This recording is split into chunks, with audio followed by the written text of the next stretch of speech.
السلام عليكم ورحمة الله تعالى وبركاته. مرحبا بكم مع وصفات ام فيصل في وصفة جديدة.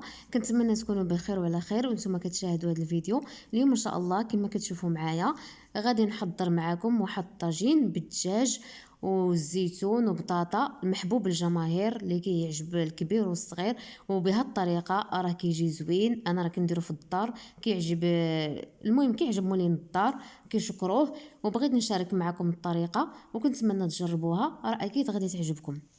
وفي المقادير كنحتاجو دجاجه مغسوله مزيان، دجاجه صغيره مغسوله مزيان، 4 البطاطات، كنحتاجو ملعقه صغيره ديال الخرقوم وملعقه صغيره ديال السكينجبير مملوءه، ونصف ملعقه ديال البزار، وممكن لكم تضيفوا السودانيه واحد نصف ملعقه اللي كتعجبو السودانيه، راه كتجي حتى هي زوينه. وعندي هنايا الزيتون اخضر، وجوج المعالق كبار ديال القزبر المعدنوس، وثلاثه الفصوص ديال الثومه، وزيت الزيتون. يمكن لكم تخلطوها بالزيت العاديه، المهم زيت الزيتون كتجي من الاحسن. وعندي هنايا نصف حامضه مصير، الحامض اللي كيكون مرقد، عندي نصف حامضه. فلفله حاره كتبقى اختياريه، الملح حسب الذوق. وعندي هنايا بصله كبيره مقطعه كما كتشوفوا معايا. دابا غادي نبدا. اول شيء كندير البصله في الطاجين دائما ما تشعلوش عليه، ديروا فوق البوطه وتشعلوا ليه العافيه وهو خاوي، لان غيقدر يطردق. دابا غادي ندير البصله وغادي نضيف فوقها الدجاج،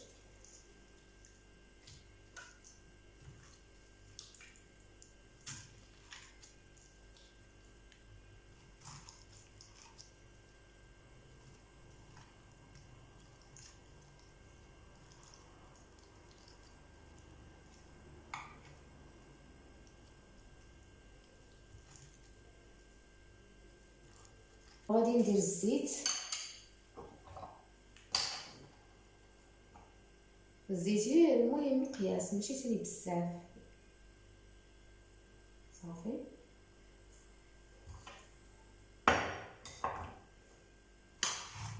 وغادي نشعل عليه البوطه ونخليه يتقلى مزيان اللي باش نضيف التوابل. كما كتشوفوا معايا ها هو الدجاج تقلى مزيان. دابا غادي نضيف عليه الملحه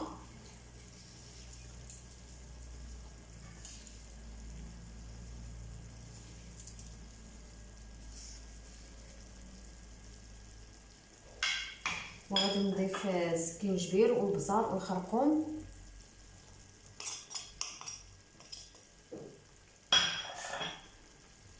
والثومه. الثومه اللي كانت عندي حكيتها. وغادي نضيف القزبر والمعدنوس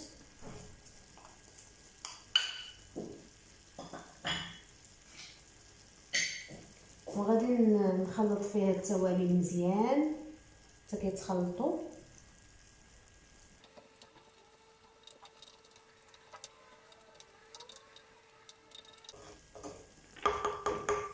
وغادي نضيف اللب ديال هذا الحامض، هي اللب ديالو، وهذا الفوقاني غادي نخليه حتى نزين به،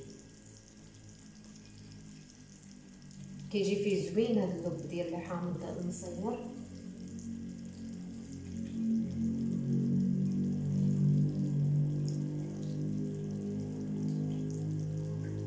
غادي نضيف واحد الكاس ديال الماء يكون طايب، هي من الجناب، من الاحسن ديروا الماء طايب باش ما يتشققش لكم الطاجين.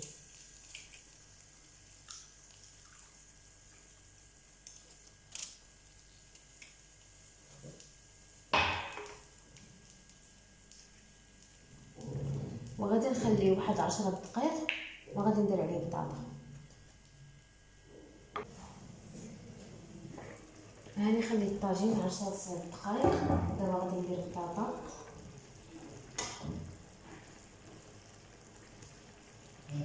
نسيتها.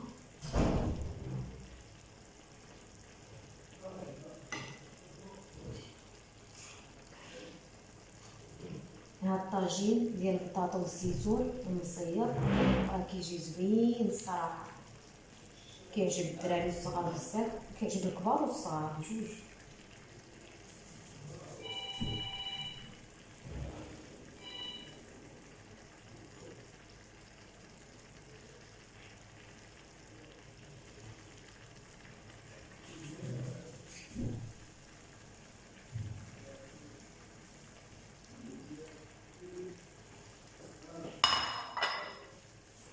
غادي ندير الزيتون،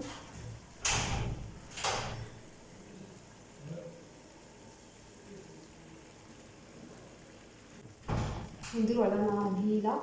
ودائما هاد المرقه اللي كتكون عندنا هنا كنحاولوا كنبقاو كنهزو وكنديرو على الطاقه.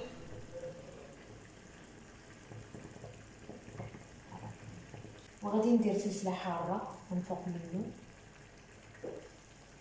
وغادي نسد عليه وغنخليه حتى كيطيب.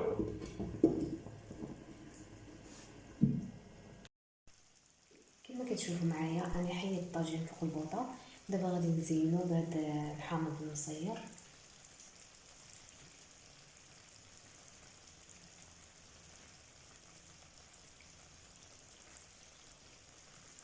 وغادي نزينو بشويه القزبر مدموس، هذا كيبقى اختياري، اللي بغا يديرو ديرو، اللي مبغاش ماشي مشكل. وهذا هو الشكل النهائي ديال الطاجين بالبطاطا والزيتون، راه كيجي لذيذ بزاف. كنتمنى تجربوه، راه غادي يعجبكم. والى اللقاء مع وصفه جديده ان شاء الله. وهذا هو الشكل النهائي ديال الطاجين كما كتشوفوا معايا، راه كيجي زوين ولذيذ وبنين. المهم كنتمنى، والسر ديال الطاجين هو النار مهيله، كنوصيكم دائما النار مهيله، كتعطيوه الوقت ديالو باش كيجي زوين. كنتمنى تجربوه، راه غادي يعجبكم. والى اللقاء مع وصفه جديده ان شاء الله.